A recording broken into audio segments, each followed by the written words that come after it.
Hey guys, welcome back to Diesel, where today we're going to get our Sky One Touch Power Top ready for the upcoming summer season. Let's check it out.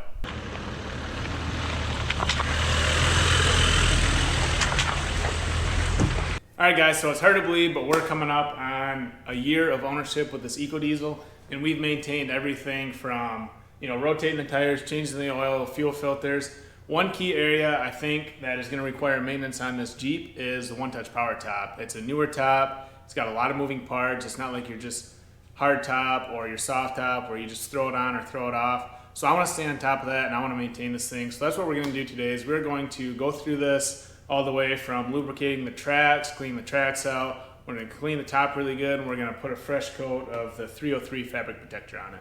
So one of our first videos we did was we made a video where we applied this 303 fabric protector to the Jeep when it was brand new, to basically give it some UV protection, help it shed water. So that's kind of what we're going to do today. That's going to be the main focus. The other stuff we're going to do is we're going to take this 3M wet silicone lubricant and we're going to clean out the tracks with some compressed air and lube them up really well for the operation of the track, right? So it should be a pretty simple video.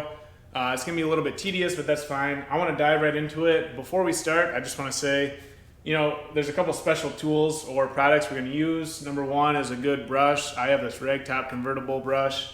Make sure you get something soft with bristles.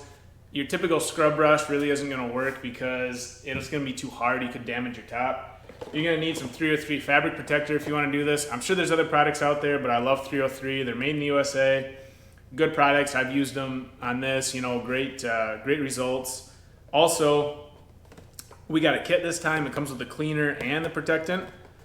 This is what I would recommend, unless you have something brand new that doesn't really need to be cleaned. And then again, some silicone. You could use lithium grease. I like this because it's a little less messy. Still a great lubricant. It'll stay. It'll do exactly what we need. Definitely a wet type, not a dry type silicone lubricant, even though you run the risk of attracting dirt, whatever. So let's dive right into it. And don't worry about figuring out what all these things are right now. I will put a link to each of these in the description below the video, so that way if you guys want to do this, you can easily find them and order them all from one place. So let's get into it. The first thing we're going to do is we're going to pull the Jeep outside and we're going to use some compressed air to clean out the tracks. Alright, so the first thing I'm going to do is just try and clean all this stuff out, get the sand out of here. You can tell there's a lot of dirt, sand, hair, whatnot in there. I've used this trick before, just compressed air. So if you guys have watched before, you kind of know. It's going to make a mess. It's going to go probably all over the interior of the Jeep and whatever. That's why we're doing this first. But it does the trick.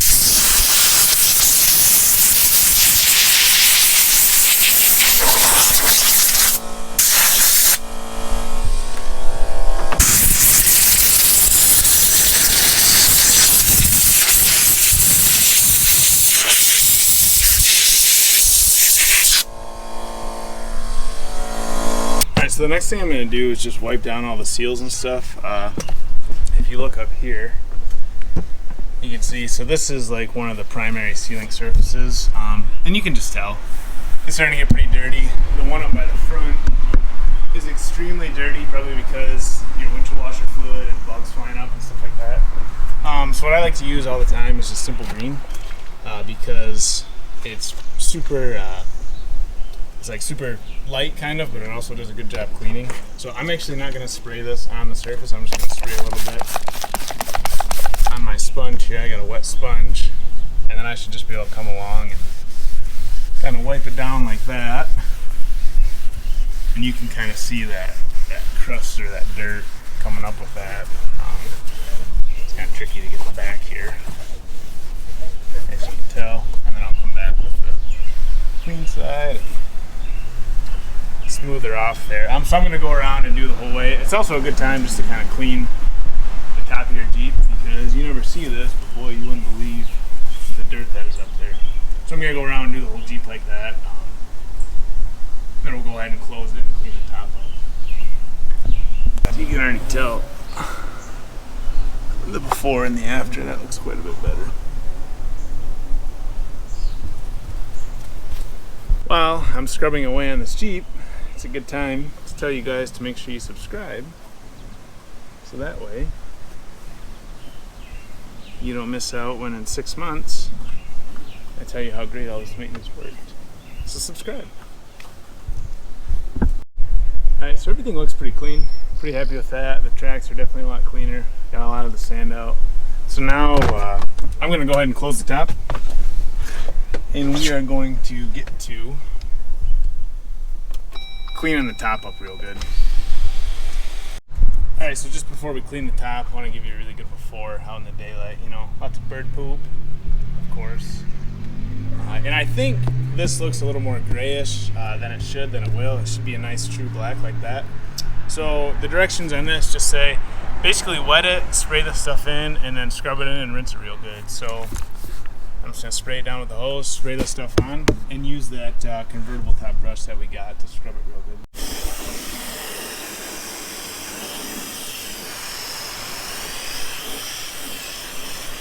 If the video ends right here, it's because I accidentally sprayed the camera woman with water. Sorry guys. It's been nice knowing you. Ooh.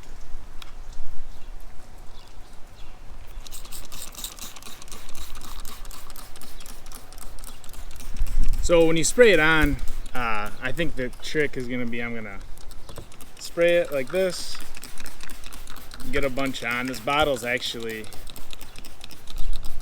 probably just about right for the whole top. Then I'm just going to give it a real quick scrub like this. Suds it up.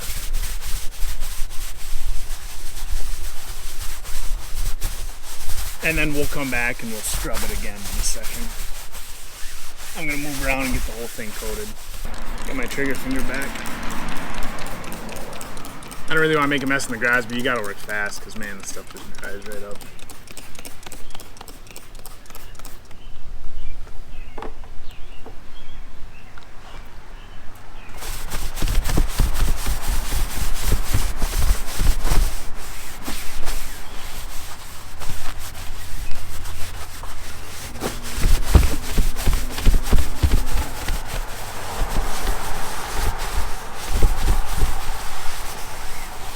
You guys can actually see who does the work in these videos. Me. Alright, so this is kind of interesting right now. Lisa will show you on the white Jeep. You can really see like it's the sudsy stuff is brown. So that's from the top. It's pretty dirty. We let it set maybe 5 minutes or so. It says on the bottle, you know, the warmer it is, the better it works. So I'm going to spray this off.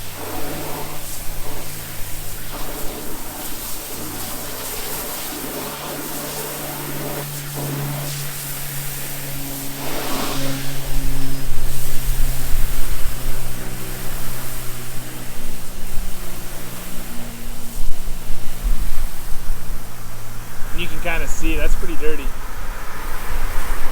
I think a lot of the dirt was just stuff that was loaded up in the top because it, you know, it doesn't shed dirt when you wash it like paint will. You really got to scrub it. All right, so we got the top all washed up. It's gonna take a minute for it to dry. It's got to be completely dry, you know, to put the fabric protectant on. But this is a good time to wash the Jeep because you can, once you put that fabric protectant on, you got to let it cure for 12 to 24 hours.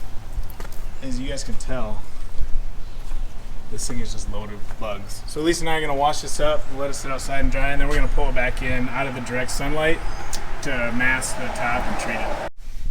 Alright, so we let the Jeep outside for a while. Everything's nice and dry. Should be nice and clean too. Just want to point out kind of how nice and jet black it looks. That's because, you know, you've got a lot of mud, pollen, dirt, stuff like that that loads up in this top. And then when you clean that, you know, you kind of lift it out, cleans it up really nice. So that's good. If you don't clean it good before you seal it, you're actually going to kind of seal that stuff in, and then it's going to be hard to get out, right? So make sure you clean it good. That 303 fabric protector worked really nice. I think it's a little abrasive, but it's perfect for a fabric top like that or something. So now what I'm going to do is I'm going to mask off the edges of this, just with like some 12-inch wide paper or something. Because last time when I applied it, I did not do that. And I didn't really spray it everywhere, but I got some on the windshield up here. It was such a pain to get off. It was pretty amazing how well it stuck.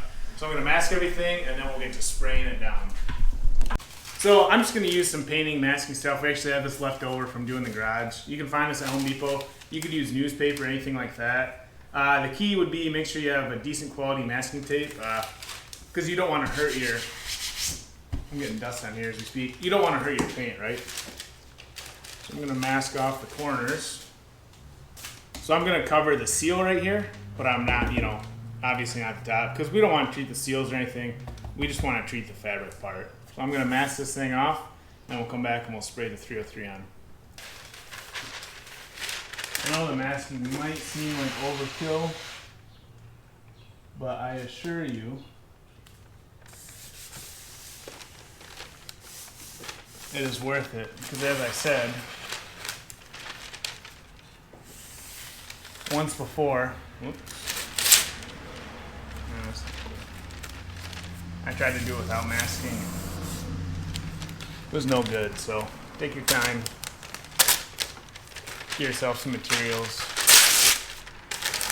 and mask it off. Alright, so get everything masked off. Again, would highly recommend that. Top's nice and clean. Now it comes time to apply the fabric protectant. So I actually bought a 32-ounce bottle last year. I have a little bit left. The coverage on this is 40 to 75 square feet per 16 fluid ounces, which is actually the size bottle you would get if you buy that kit. So this is probably about 4 by 8 or so, I'd say. 32 square feet. I would honestly just about spray out this bottle on the top. Especially if it's your first time doing it, it's really gonna soak it up. And it's not, it's not really gonna hurt it or anything, right? As long as the top will accept it. So to apply it, you literally just spray it on. It says in kind of a crisscross pattern. I just try to make sure I get nice even coverage. Make sure everything looks wet. You can see here why I recommend masking off, because I'm getting overspray on that.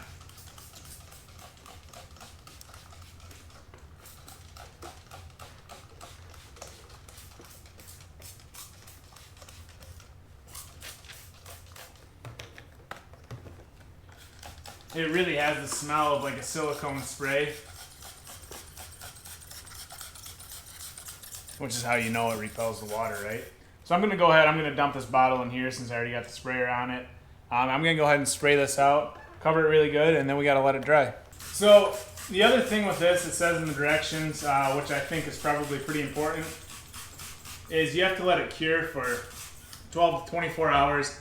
It says hopefully out of direct sunlight and without any water in or anything. If you watched the video last time, I did not do that. Now we have the garage, there's no breeze in here, and we can make sure we let it soak up and cure really well.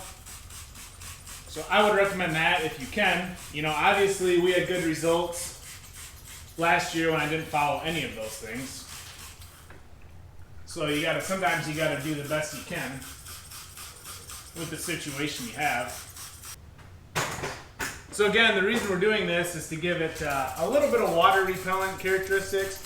But what I'm really interested in is the UV repellent.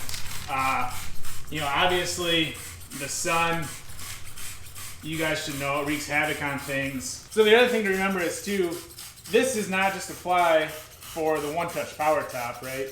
You guys can do this on soft tops. I actually think I'm gonna treat my soft top on my TJ. So if you guys have a JL soft top, TJ, JK soft top or something like this, I think both the method of cleaning it and protecting it would be a really good thing to do to your soft top. Those things aren't cheap these days either, right? Even though you can replace them, you're not going to want to replace them. Also, this stuff is great for patio furniture, boats, any other convertible car. This stuff really is pretty cool. Again, it's made in the USA. Totally would recommend this. They make a lot of good products, so make sure you check them out. That is it as far as the application. You can see why I masked it off. I got it everywhere. I think I have a little overspray on the windshield, so I'm going to go ahead and clean that up right now.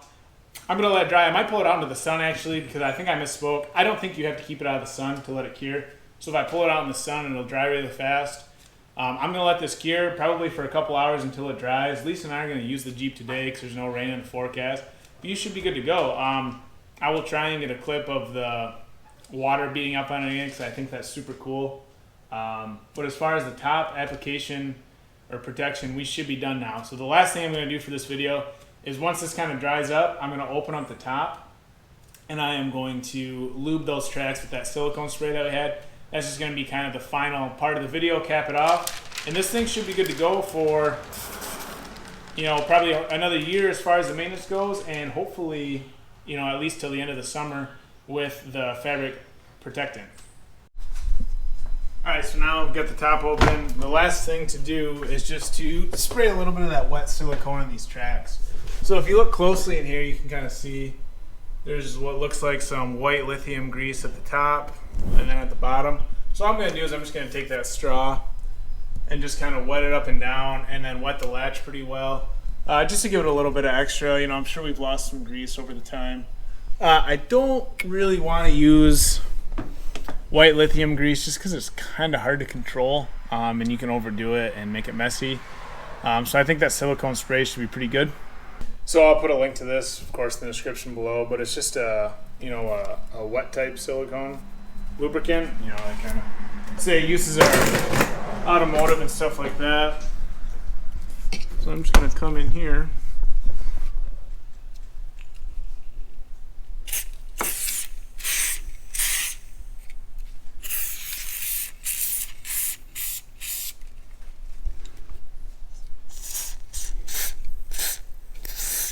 We've got it all lubed up. Whoops. You can kind of see, you know, the lube that's in the track. Actually does kind of sound a little bit better already. I'm going to stop it right here. So you can see this big latch mechanism up here. I did get in there. I'd like to get, there's something back there.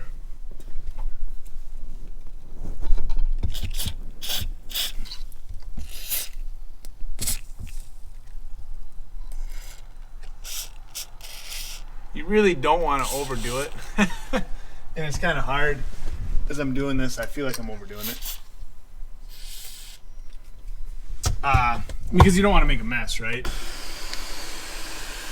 But you got to put something on it, which is exactly what they did from the factory. So that looks really good. We've got it all lubed up. I'm not worried about, you know, working it in right now because I know that'll happen as Lisa runs it, you know. It'll get worked in. So that is pretty much it. Everything looks pretty good. I'm pretty thrilled. I just want to show you one last thing.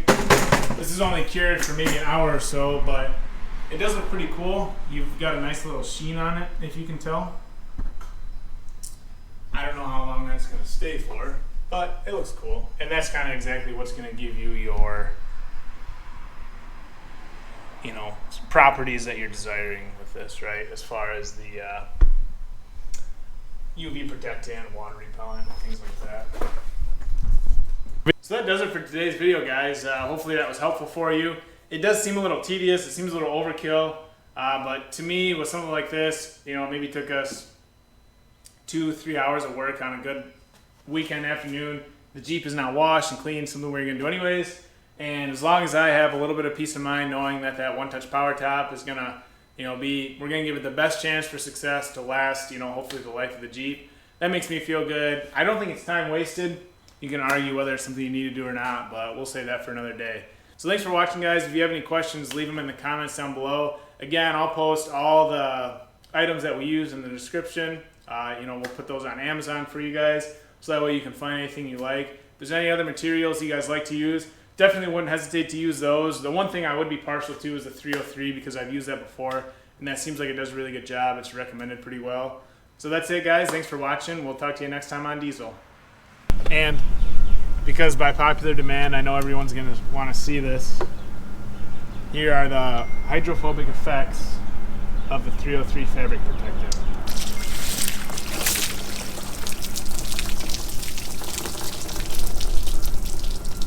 Much better than before. Thanks for watching, guys. We'll talk to you next time.